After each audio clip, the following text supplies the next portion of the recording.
Back to the NFL, and Ryan, it is unfamiliar territory right now in New England. 3 straight losses for the Pats for the first time since 2002, and they benched their starting quarterback. Cam Newton pulled after his second game in a row with multiple interceptions and no passing touchdowns.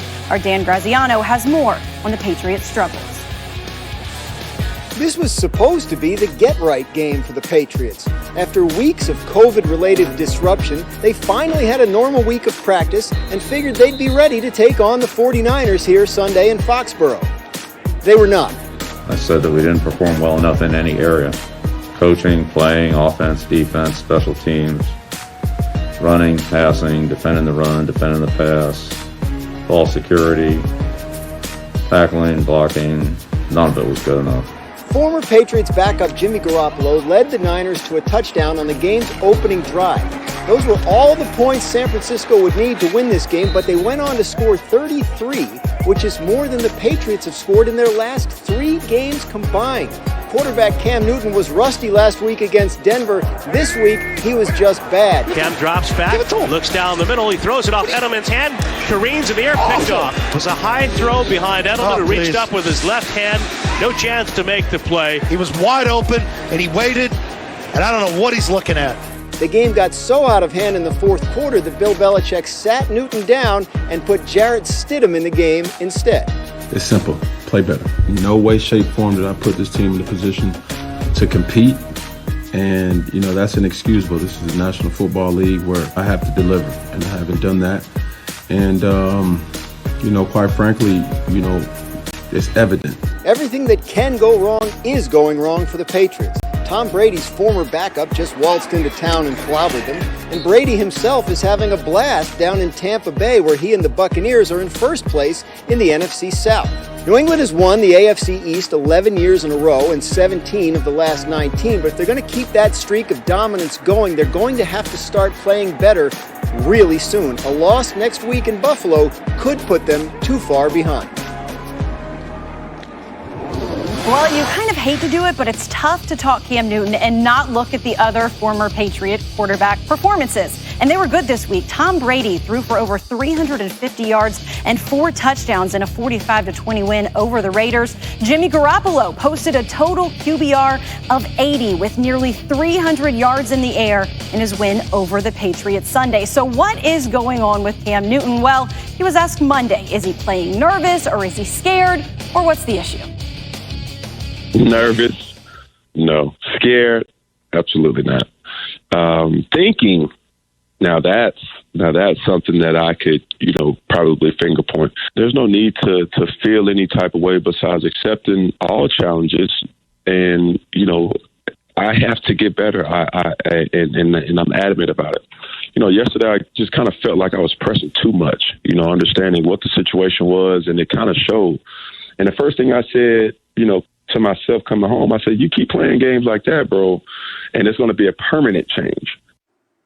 For more on Cam's struggles, we bring in Marcus Spears. And Patriots quarterbacks have thrown for the fewest touchdowns and the most interceptions this season. Marcus, when you watch Cam, what stands out about his struggles? Everything looks hard, Kels. Like everything that Cam is doing right now looks slow, lethargic, and it looks like he's using everything he can to muster up to push the ball downfield. And even on some of those bad throws, it's a head scratcher. Like, what is happening right now? The athletic ability of Cam is what was going to help New England with their devoid of talent on the outside, but he doesn't seem to be threatening teams in that way anymore. It's a direct contrast into what we saw week 1 and 2. So there's a major concern about Cam pushing the ball down the field, and is his body just starting to show the hits and the time that he's been in the league? It's all of those things happening. So it'll be very interesting to see how he does going forward. But right now it's very concerning. He says he's thinking a lot, too, so it'll be interesting to see if he can stay out of his head. Next up for New England, a road game against AFC East leading 5-2 Bills. Marcus, thanks. Thank you. Counting down to Bears-Rams on Monday Night Football. Stand by for Nick Foles and Jared Goff's key factors in tonight's must-see matchup. Plus, after an action-packed weekend in college football, Ryan, the Cowboys are in all kinds of trouble after another lackluster loss on Sunday. Their new starting quarterback, Andy Dalton, left the game in the third quarter after taking a shot to the head from Washington linebacker Jon Bostic. Dalton suffered a concussion, and as if that and the loss were not enough, their head coach Mike McCarthy was not pleased that no one came to Dalton's defense. So we're back now with senior NFL insider Chris Mortensen. And listen, Andy Dalton's concussion puts his status for Sunday night against the Eagles in doubt. So what are the options for Cowboys at quarterback if Andy Dalton can't play? Yeah, and that's the if Dalton does not clear concussion protocol. And that would leave Ben DiNucci, who was a 7th-round pick out of James Madison University, had transferred there from Pitt. He's a guy that Mike McCarthy wanted to draft, and he got him in the 7th round. Mike McCarthy likes these projects, so to speak, but this is the NFL, and it's the NFC East. So DiNucci would be the starter. Garrett Gilbert, who was signed a couple weeks ago, would get a few more reps in practice this week.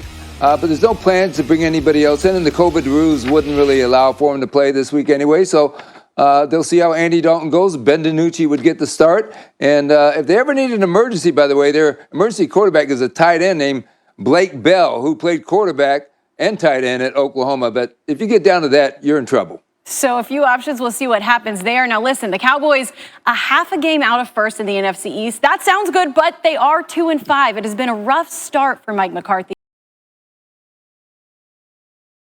What do the next 9 games mean for him?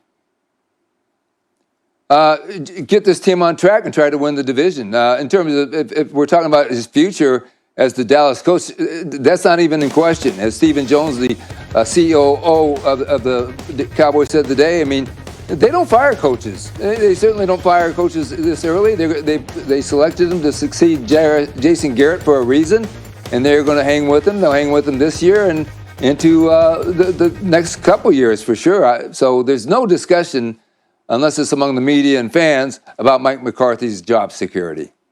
It is safe for now. That's Chris Mortensen with the latest on the Cowboys. Ryan? Kelsey, let's go back to that hit on Andy Dalton. A source telling Adam Schefter that Washington linebacker Jon Bostic is not expected to be suspended for that illegal hit on Dalton that got him ejected on Sunday. Dalton's now in the concussion protocol. And here's Mike McCarthy when he was asked yesterday about his team's reaction or lack thereof to that hit on Dalton. Shouldn't someone have gotten Bostic's face? Yeah, I mean, it was definitely, a hit that caused a disqualification. But yeah, well, I mean, we speak all the time about playing for one another, protecting one another. So yeah, definitely it was probably not the response that you would expect. As promised, Marcus Spears is back with us. Dallas is coming off a blowout loss against Washington. And then after the game, he got the head coach calling out his players. Now, Marcus, as a former Cowboy, what do you make of this entire situation? Ryan, this is a mess, all right? And it starts from the top. There's no identity on this team. We saw now how much not only Dak was helping this team on the field, but also keeping this team somewhat together, even though they weren't playing great on the field as well, off the field as well. So when you think about everything that's transpired with the Cowboys, last week it was the players calling out the coach. Now it's the coach calling out the players. We see no defense of Andy Dalton in that situation with Bostic against the Washington football team. This is a team that doesn't have any type of identity. They all are about themselves, from what it seems like.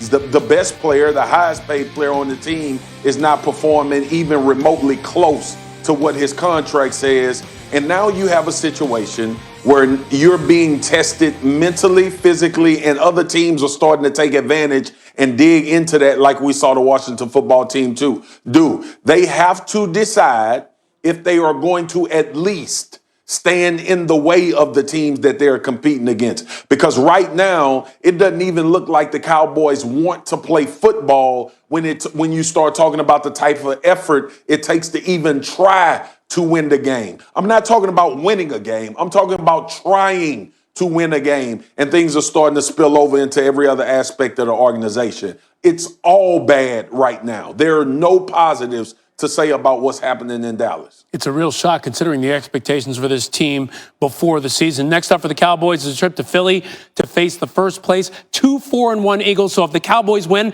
they could actually be back in first place in the NFC East. Don't hurt my ears, Ryan. Don't hurt my ears. Oh, Marcus, what a year it's been, especially in that division. Thanks so much. Thanks, man.